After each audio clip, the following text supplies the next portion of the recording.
प्रणिपत्यवर्धमानं प्रश्नोत्तररत्नमालिकां भक्षे नागिनरामरवन्दं देवं देवादिपं धीरम्। प्रश्नोत्तर रत्नमालिका। आज अपन ने कल बहुत विषय समझा था जल्दी में, क्योंकि काफ़ी दिन हो गए थे प्रश्नोत्तर रत्नमालिका के लिए। हमने सोचा इस विषय को पूरा करके कुछ नई चीज़ आप लोग के पास और जो रुचिकर बने उसको लाने का प्रयास करेंगे। इसको पहले पूरा करेंगे, इसके बाद अपन विचार बनाएंगे कि अपन को आगे क्या पढ़ना है। तो कल अपन ने 2-3 बात समझी थी कि बिजली के समान चंचल क्या है। तो आचार्य महाराज के दुर्जनों की संगति और स्त्रियां हमेशा बिजली के समान चंचल हुआ करती हैं। और कली काल में भी पर्वत के समान निश्चल कौन है, तो कहते हैं पर्वत के समान सज्जन पुरुष है, जिसके अंदर सज्जनता है वह हमेशा निश्चल वृत्ति वाला होता है। और उसके बाद अपन ने दूसरी कार्यक्रम पढ़ा था कि सोचनीय विचारनीय क्या है, तो निकृपणता अर्थात हमारी कंजूसी। और दूसरी बात वैभव होने पर भी क्या प्रशंसनीय है, तो आदमी वैभवशाली हो, समृद्धशाली हो, उसके बाद सब कुछ हो, उसके बाद एक चीज गुण उसके पास अगर होता है तो प्रशंसनीय होता है, वह गुण है उदारता का। तो उदार होना।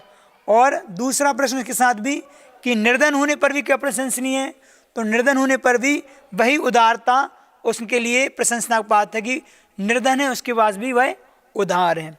और समर्थ पुरुष को क्या प्रशंसनीय है, तो जो सहनशील है। समर्थवान शक्तिशाली होने के बाद भी जो सहन करने की शक्ति इसके अंदर होता है, सहनशीलता होती है, वह सामर्थ्यवान प्रशंसनीय कहलाता है। ये सारी बातें अपन ने कल समझने का प्रयास किया था। आज अपन अगली कारिका की ओर चलते हैं। विषय को ज़्यादा ना खींच के अपन थोड़ा शॉर्ट में इसको समझेंगे। 26 नंबर की कारिका है। पहले अपन इसको पढ़ें, उसके बाद इसका अच्छे से उद्धार वो करेंगे। चिंतामणिरिव दुर्लभ मिह, चिंतामणिरिव दुर्लभ मिह, ननु कथयामि चतुर्भद्रम। चिंतामणिरिव दुर्लभ मिह, ननु कथयामि चतुर्भद्रम। किव तद वदन्ति भूयो विधूत तमसो विशेषेण।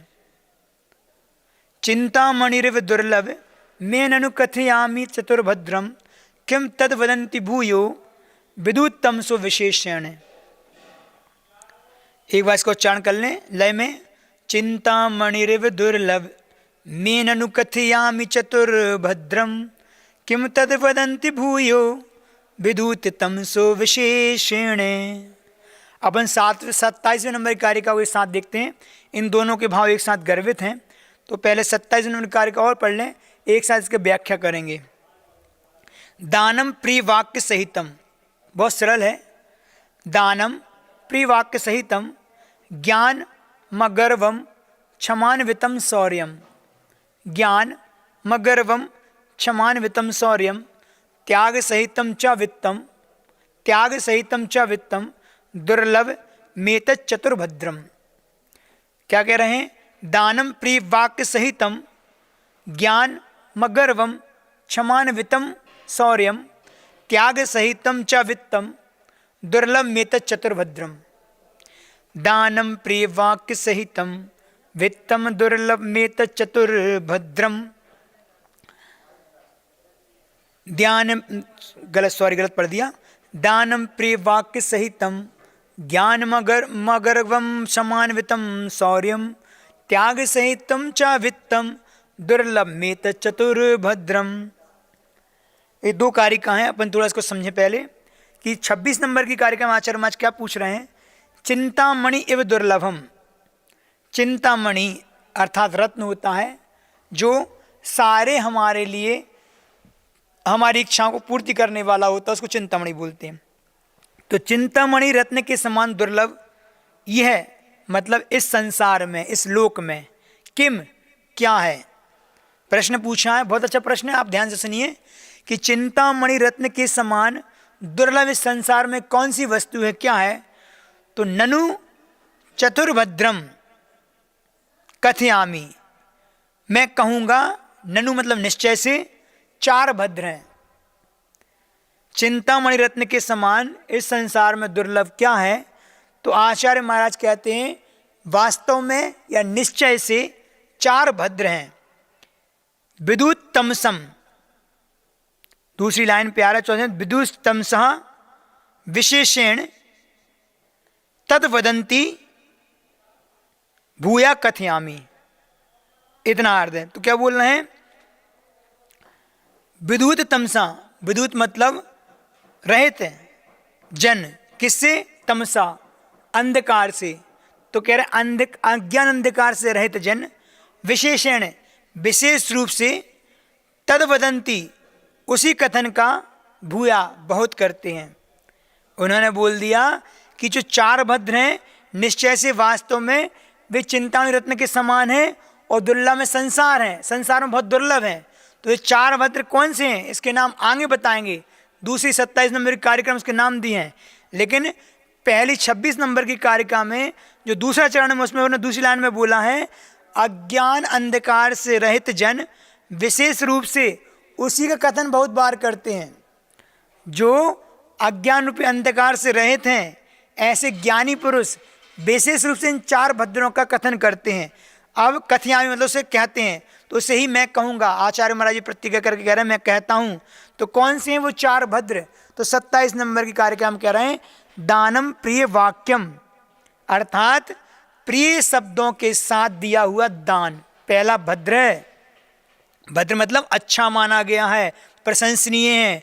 कौन सा, प्रिय वाक्यम सहितम दानम, प्रिय वाक्यों के साथ दिया हुआ दान। फिर दूसरा क्या बोल रहे हैं, ज्ञान मगर्वम, अर्थात अगर्वम, अगर्व मतलब गर्व रहित होकर ज्ञान।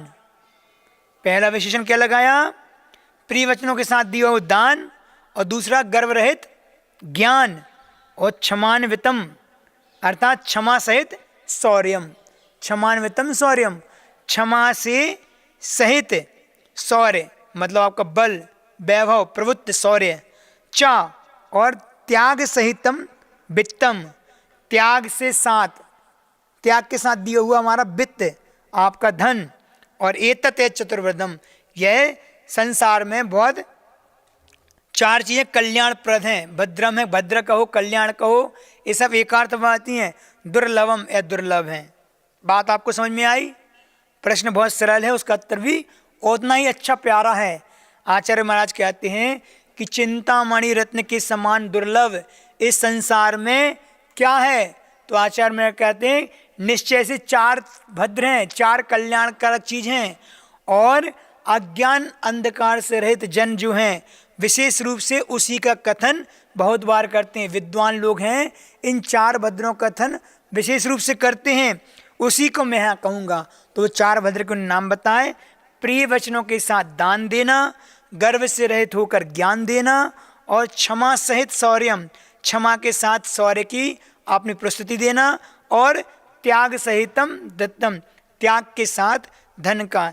ये चार कल्याण प्रद दुर्लभ हैं। ये चार चीज संसार में बहुत दुर्लभ हैं। आपको प्रश्न समझ में आ गया, उसके उत्तर समझ में आ गया। अब थोड़ी सी इसकी व्याख्या अपन करते हैं। चिंतामणि रत्न के समान दुर्लभ इस संसार में आचार्य महाराज ने चार चीज कही हैं, और वह अपने आप में बहुत दुर्लभ हैं। दुर्लभ है मतलब बहुत बहुमूल हैं, इसके लिए समझें। और निश्चय से चार भद्र किसके द्वारा कहे जाते हैं? जो संसार में ज्ञानी पुरुष हैं, जो विद्वान हैं। क्योंकि क्या अज्ञान रूपी अंधकार की परत जिनके ऊपर चढ़ी है, वह इसके महत्व को समझेंगे ही नहीं। इसके महत्व को समझने वाला कौन है? तो आचार्य महाराज कहते हैं कि जिसको ही उपाधि का ज्ञान हो, भेद विज्ञान हो, सही गलत की पहचान हो, विवेक बुद्धि धारण करने वाला है, और जिसका आचरण उच्च होता है, निर्मल होता है, वही इस रहस्य को समझ सकता है। तो यहाँ पे क्या कह रहे हैं? चिंतामणि रत्न के समान दुर्लभ संसार में चार चीजें हैं। प्रिय वचन सहित दान देना, दूसरा गर्व से सहित रहित ज्ञान होना, तीसरा क्षमा सहित शौर्य, आपका बल पराक्रम, और त्याग सहित दान। ये चार वस्तु हैं। तो सबसे पहले अपन समझें कि दान प्रिय वचन सहित क्यों देना चाहिए, क्यों होना चाहिए? तो इसका उत्तर क्या दे रहे हैं कि अनादर के साथ तो भिखारी भी स्वीकार नहीं करता। अनादर के साथ हुए दान भिखारी भी भीख में नहीं लेना चाहता। यदि माँ क्रोध में हो तो बेटा माँ का दूध भी नहीं पीता, उसका भी बहुमान रहता है। दूध पीना नहीं चाहता, आप किसी पर दान देकर उस पर एहसान नहीं कर रहे हैं।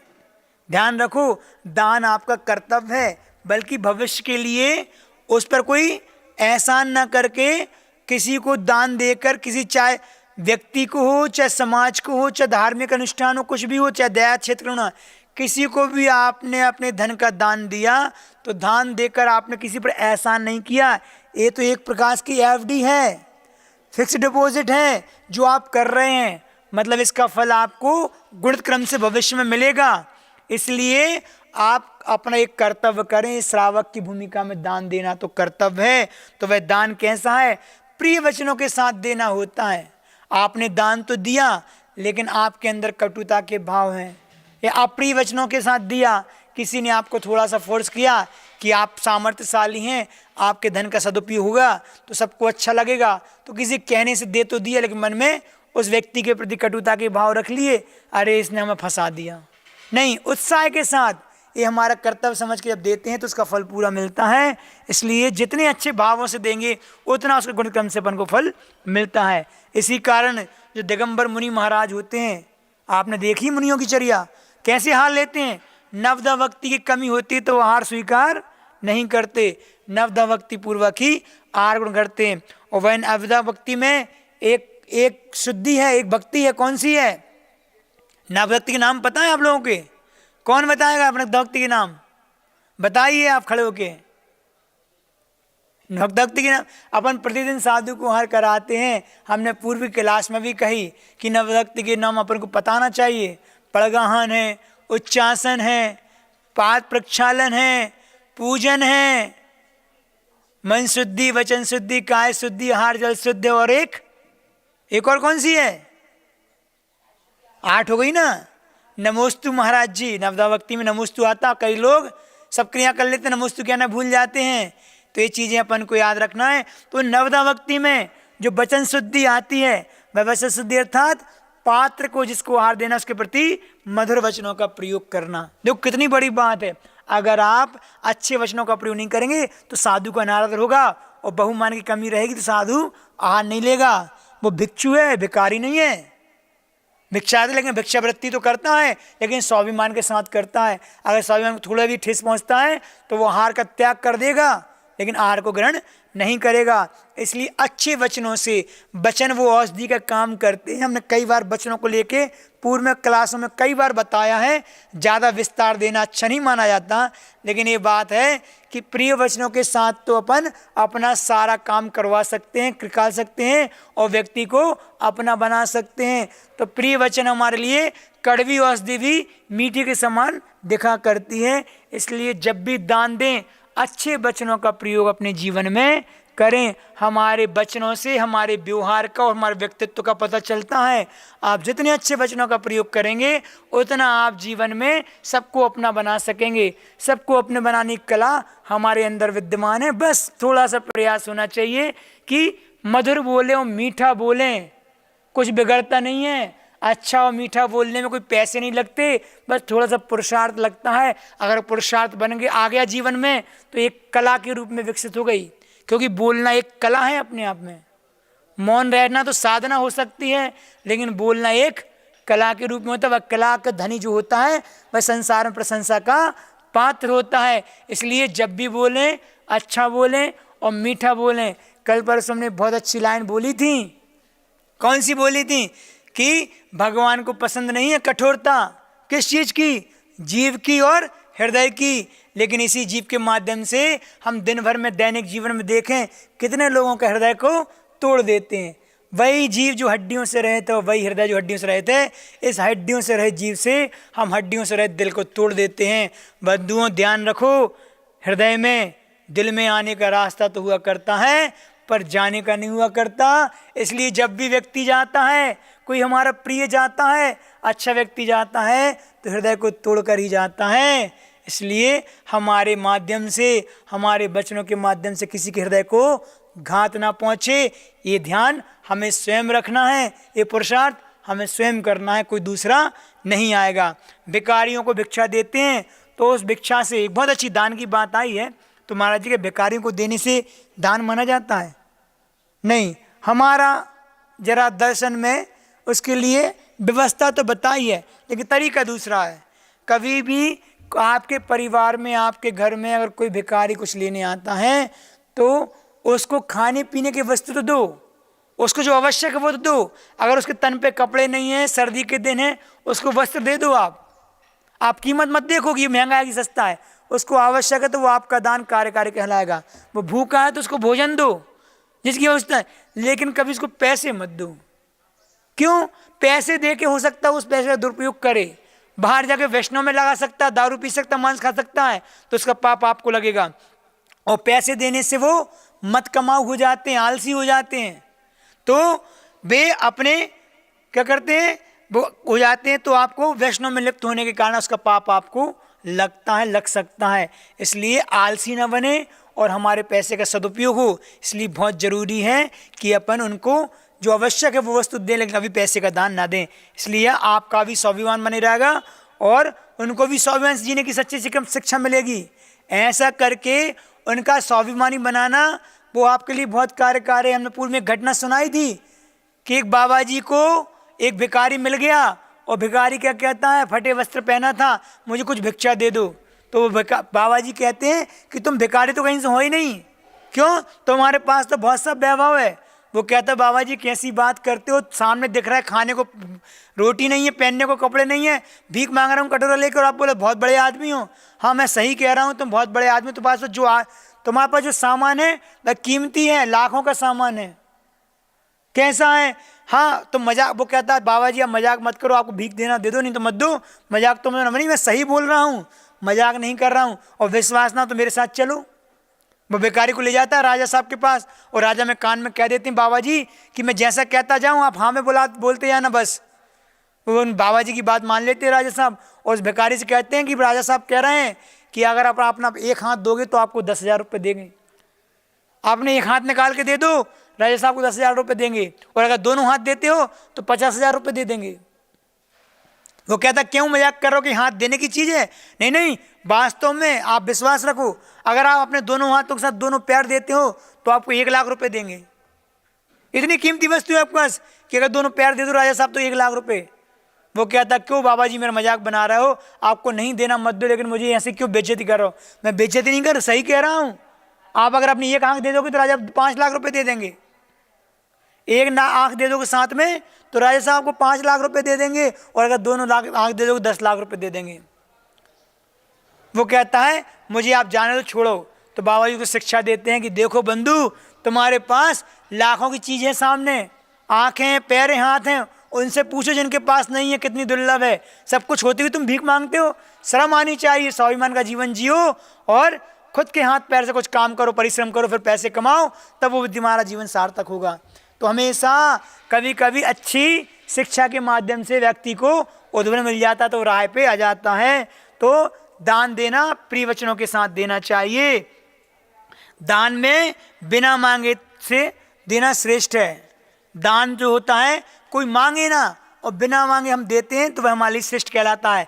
क्यों कहलाता है? किसी ने कहा है, क्या कहा है? बिन मांगे दूत सम, बिन मांगे दूत सम, मांगे मिले तो पानी। और कह कबीर वह खून रसम, जामे खेचा तानी। क्या कह दिया कि बिन मांगे तो दूध के समान होता है और मांग के दिया हुआ कैसा होता है? पानी के समान, वो दान दी वस्तु। और ये किसने कह दिया? कबीर ने, कि जो खेचा तानी है जबरदस्त दिया जाता है तो बताओ भाई पानी भी नहीं है दूध भी नहीं, कैसा है? खून के समान हो जाता है। देखो कितनी बड़ी बात है। अजमेर के एक सोनी कहते ना, एक दानी व्यक्ति हुए टीकमचंद जी सोनी के नाम से बसते थे। उनका दान देने का एक अलग तरीका था। व्यक्ति को दान कैसे थे पता ना? किसी को दान देना तो सीधा सीधा नहीं देते स्वर्ण आदि, वो खरबूज तरबूज आदि में उसके अंदर खूब सारा पैसा आदि रत्न आदि जो कुछ उनको देना है उसको भर के भिजवा देते थे उस व्यक्ति को, उसका स्वाभिमान बना रहे, उसको लज्जा ना आए देने में, और हमें देने में भी हमारा गौरव बन रहा है कि हमें किसी को दिखा के नहीं देना, कर्तव्य समझ के देना है। तो ये सारी चीज़ें होती हैं। प्रिय वचनों के साथ दान देना चाहिए। दान कहाँ देना चाहिए? तो उन्होंने लिखा है जहाँ आवश्यक हो वहाँ देना चाहिए और जहाँ आवश्यक ना हो वहाँ नहीं देना चाहिए। क्यों? वृथा वृष्टि समुद्रेषु, वृथा वृष्टि समुद्रेषु यथा तृप्तेषु भोजनम वृथा दानम धान्याडेषु वृथा दानम धान्याडेषु वृथा दीवो दीपापि च। क्या कह रहे हैं? वृथा वृष्टि समुद्रेषु, समुद्र में वर्षा का होना व्यर्थ है। समुद्र तो भरा ही पानी से, उसमें वर्षा का क्या प्रभाव होने वाला है? कुछ भी नहीं, वृथा है, व्यर्थ है पूरा। और जिसने भोजन कर लिया उसको भोजन कराना व्यर्थ है, भरे पेट व्यक्ति को क्या भोजन कराना। और तीसरा वृथा दानम धान्याडेषु, जो धनवान है और धन से संपन्न है उस व्यक्ति को दान देना, धन का देना व्यर्थ है। उसी प्रकार दिन में दीपक जलाना व्यर्थ है। ये चारों चीजें व्यर्थ है। इसलिए जहाँ आवश्यक हो, जिसे आवश्यक हो, वह दान देना अपने आप में महत्वपूर्ण है। फिर दूसरा प्रश्न का उत्तर है कि गर्व रहित ज्ञान क्यों होना चाहिए? जो ज्ञान है वह गर्व से रहित होना चाहिए। भद्र पुरुषों की, कल्याण पुरुषों की बात है। तो संसार में जो भी प्राप्त होता है वह चाहे धन हो, ज्ञान हो, रूप हो, पद हो, बल हो, आदि सारी चीजें कुछ भी हो, उसको पाते समय और मिलने के बाद आदमी को मद नहीं करना चाहिए। मद समझते? मद छोड़ के क्या बनना है? निर्मद बनना है। तो मद किसे कहते हैं? हमारे अहंकार को, हमारे अभिमान को मद कहते हैं। तो व्यक्ति के पास जब धन आता है, ज्ञान का क्षेत्रफल बढ़ता है, रूप का, पद का, पैसे का, शक्ति का, ये सारा मद आ जाता है, तो उसको किसी प्रकार का मद नहीं आना चाहिए। यदि इसका मद करते हैं तो वह दूसरों को सुनने में, देखने में अच्छा नहीं लगता, लोगों के सामने उसकी प्रशंसा नहीं हुआ करती। तथा ज़्यादा मर्द इससे भी नहीं करना चाहिए, क्योंकि सब स्थिर नहीं है। कोई भी चीज़ स्थिर है संसार में, सब टूटना है, मिटना है, छूटना है। फिर किस चीज़ का मत करना? अगर वो धन आपका शाश्वत होता, वह रूप, आपका बल, ये आपके पास हमेशा बन रहा है, तो फिर भी मत करो। जवानी में इन सब चीज़ का सद्भाव होता, बुढ़ा होते सारी चीज़ें छूट जाती हैं, स्थिर नहीं रहती, नष्ट हो जाती हैं, नष्ट हो जाया करती हैं। यदि ज्ञान आदि है और मद नहीं है तो ऐसे व्यक्ति की हर कोई प्रशंसा करता है। तो हमारा ज्ञान कैसा होना चाहिए? गर्व से रहित होना चाहिए। गर्व किसे कहते हैं? जहाँ अपने से ऊंचा दिखाने में, जहाँ अपने से ऊंचा दिखाने के साथ दूसरों को नीचे दिखाने का उद्देश्य हुआ करता है, वह गर्व है। अपने आप को तो अच्छा बनाना, अच्छा बताना, दूसरे को नीचे गिरा देना, अपने को ऊंचा मानना, ये सब गर्व में होते हैं। मुझे तो इतना ज्ञान है, कोई कहते हैं ना, मुझे इतना ज्ञान है कि बड़े बड़े सिद्धांत ग्रंथों में कौन सी पुस्तक में क्या लिखा है, कौन से पृष्ठ पर लिखा है, मैं सब बता दूंगा। और इन्हें इतना भी ज्ञान नहीं है कि एक इंद्रिय जीव कौन सी गति में आते हैं। ये सब बात हो जाती है। ज्ञानी पुरुष जो होता है वह अपने ज्ञान से दूसरे को नीचे जाने का प्रयास करता है, लेकिन वास्तव में वो ज्ञानी नहीं, अज्ञानी है। ज्ञान की पहचान तो वो है जो लघुता प्रकट करे और अपने आप में नम्र वृत्ति रखे। झुका हुआ व्यक्ति हमेशा ज्ञानी होता है। अकड़ा हुआ व्यक्ति किताब, भले कितना भी किताबी ज्ञान हो, वो किताबी ज्ञान से क्या होने वाला है? कल्याण तो अपने आत्मज्ञान के द्वारा होना है। वह आत्मज्ञानी जो होता है वह हमेशा गर्व से रहित होता है और नम्र वृत्ति को धारण करने वाला होता है। तीसरे प्रश्न पे आते हैं। तीसरे कल्याणप्रद भद्र कौन सी चीज है? तो कह रहे हैं क्षमा सहित शौर्य क्यों होना चाहिए? तो कह रहे हैं शौर्य का अर्थ क्या होता है? बताया था पराक्रम, हमारा बल, वीर। तो पराक्रम होती हुई क्षमा होना चाहिए। हमारे पास सामर्थ्य है फिर भी क्षमा के भाव है। किसका है? क्षमा वीरस्य भूषणम, वीरों का आभूषण है। क्योंकि पराक्रम है और क्षमा नहीं तो ये क्या है? अहंकार कहलाएगा, हमारा मत कहलाएगा। हमारे अंदर अहंकार भरा हुआ है और हम शक्तिशाली हैं, हम बहुत वजन वो हैं, वीर है हमारे पास, तो ये हमारा अहंकार कहलाएगा। और अहंकार हमेशा किस में कारण बनता है? हमेशा हमारे पतन में ही कारण बनता है, हमारी अधोगति में ही कारण बनता है। अपन एग्जाम्पल देख लें, रावण जैसे के पास भी क्या है? ये अहंकार का गुण था ना, ये बहुत बड़ा गुण था। जब रावण ने, मतलब अहंकार भी था अपने वीर का, लेकिन इसके साथ क्षमा गुण के भी प्रस्तुत होते हैं। उसके शौर्य होने का क्षमा के भाव। तो कैसे कि रावण ने जब सहस्र रश्मि को बंदी बना लिया एक राजा को, तो उसके पिता जो मुनिराज हो गए थे सहस्र रश्मि के, उन्होंने रावण के पास आए और उसको छोड़ने को कहा कि मेरे पुत्र को छोड़ दो। तो रावण ने तुरंत छोड़ दिया मुनिराज की आज्ञा को पालन करके और कहा कि आज से ये मेरा चौथा भाई है। रावण 3 भाई थे ना, तो आज से सहस्र रश्मि कैसा है? मेरा चौथा भाई कहलाएगा। बाद में सहस्र रश्मि ने क्या किया? जिन दीक्षा को धारण करके मुनिराज बन गए। तो रावण के पास क्षमा का भाव भी था, बल वीर के साथ, पराक्रम के साथ। एक प्रसंग आता है, रावण ने जब विद्याधर इंद्र को जीता था, बहुत बलशाली था, और जब इंद्र के पिता जिसका नाम सहस्त्रार था, जो उदासीन श्रावक थे, बहुत एक श्रावक थे, वो घर में थे लेकिन श्रावक का पालन करते थे, उन्होंने रावण से इंद्र को छोड़ने के लिए कहा, तो रावण ने उनकी बात भी मान ली और छोड़ दिया, और सहस्रार से कहा कि आप मेरे पिता के तुल्य हैं, आप भी मेरे पिता तुल्य हैं, तथा इंद्र मेरा कौन सा है, ये पांचवा भाई है। तो इतनी सहिष्णुता, इतना आदर, इतना सम्मान रावण के पास भी था। पराक्रम होने के बाद भी क्षमा के भाव था, अहंकार ले डूबा। एक छोटी सी नीतिवान तो था ही, हमने कई बार नीति के बारे में बताया, लेकिन एक छोटी सी सीता को हरण करने वाली गलती से उसका यश अपयश में बदल गया। नहीं तो बहुत नीतिवान और बहुत बलशाली, पराक्रम और कई गुणों से भरा हुआ रावण का जीव था। इसलिए मैं इसे पाकर पृथ्वी पर निष्टंकन करूंगा। कालांतर में इंद्र ने निर्वाण संगम धारण, चारणधारी मतलब एक निर्माण संगम नामक जो मुनिराज थे, चारणधारी थे, उनके पास दीक्षा को धारण करके निर्वाण को प्राप्त किया। जिस इंद्र को जीता रावण ने था, उसको भाई बना के उसको क्षमा कर दिया। तो त्याग के समय धन का महत्व क्यों है? त्याग के साथ धन का महत्व क्यों है? आपने आखिर पढ़ा था ना कि त्याग तो करना है, धन का उसका महत्व है, क्योंकि धन तो बहुत से व्यक्तियों के पास होता है, किंतु जो धन का त्याग अर्थात दान देते हैं, जिसमें सपर दोनों का उपकार होता है, देने वाले का भी और लेने वाले का भी, ऐसे त्याग के साथ धन का महत्व ज़्यादा बढ़ जाता है। इसलिए त्याग अपनी वस्तु का होता है, और त्याग हमेशा बुरी वस्तु का भी होता है, दान हमेशा अच्छी वस्तु का होता है। कोई चीज़ त्याग करते हो, दान देते हो, सामने वाले का भी उसमें भला होता है, आपका भी भला होता है। इसलिए धन का महत्व बढ़ जाता है। त्याग देने से सामने वाले का काम चल जाता है और हमारा कर्तव्य पूरा हो जाता है, सेवा हो जाती है, धर्म का पालन होता है। हमेशा त्याग की भावना हमारे लिए भरी रहना चाहिए। इन दो कारिकाओं का यह अर्थ है। हम सोच रहे हैं आज इसको पूरा कर दें, और फिर हम बहुत जल्दी आपको बताएंगे कि अगली क्लास अपन किस चीज़ की ले रहे हैं, आपको इस चीज़ का ज्ञात हो जाएगा। अभी अपन इसको पूरा करके आज अपनी वाणी को यहाँ पे विराम देंगे।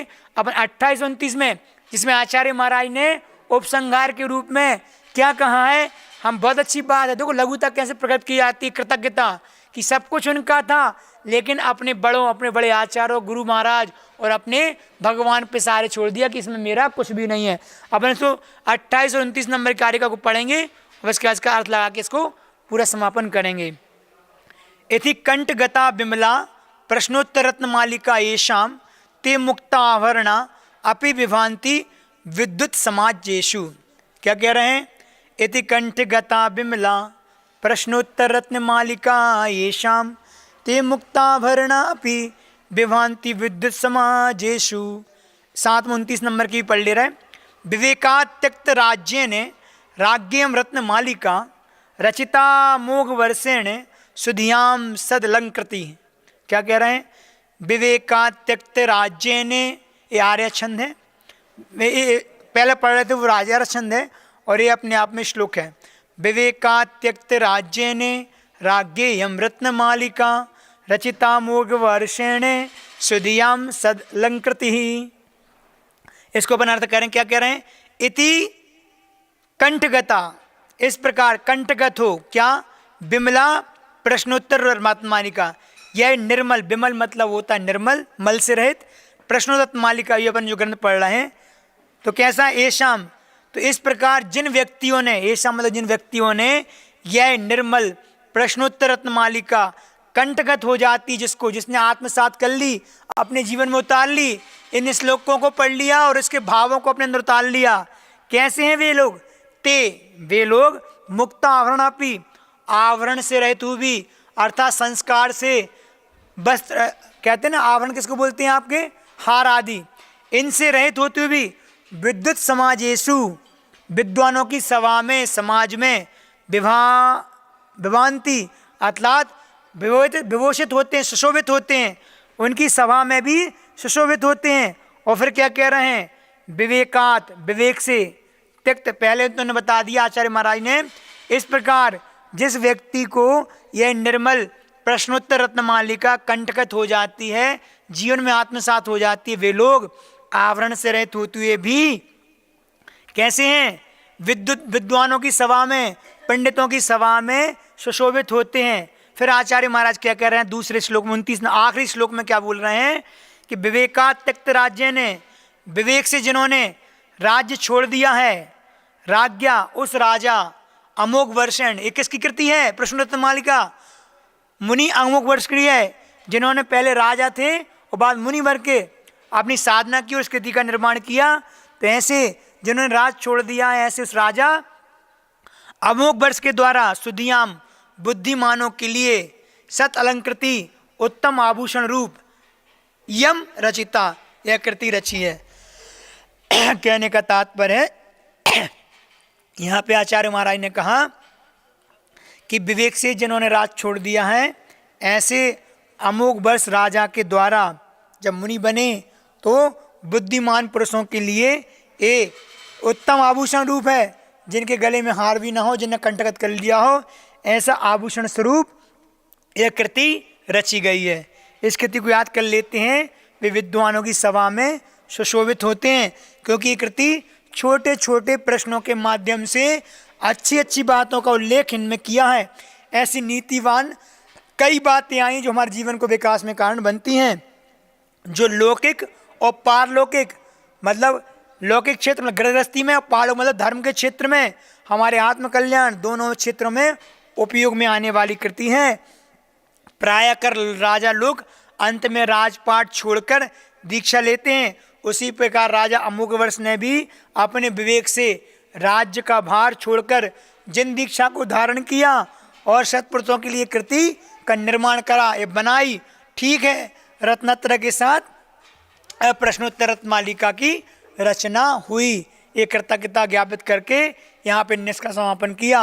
विगत 2-2.5 महीनों में हमें जहाँ तक पता है 70 के करीब क्लास के माध्यम से पढ़ने बहुत अच्छे से प्रश्नोत्तर मालिका को समझने का प्रयास किया। आप लोगों ने बहुत अच्छे से सुना और बहुत अच्छे इसका मुझे रेस्पॉन्स मिला। मैंने पहली बार प्रश्नोत्तर मालिका की क्लास आपकी बीच में रखी। भविष्य में फिर पुनः कोई नई क्लास के साथ हम आप लोग की फिर उपस्थित होंगे और देखें कुछ अच्छा रोचक लेके, जो आपको रुचिकर भी लगे, समझ में भी आए और आपके आत्म कल्याण में कारण भी बने। इन्हीं भावनाओं के साथ अंत में हम कुछ बात अपनी रख के आपको बता रहे हैं। आदमी 40 दिन बिना खाए रह सकता है। क्या कहा? व्यक्ति 40 दिन बिना खाए रह सकता है और 20 दिन बिना पिए पानी रह सकता है।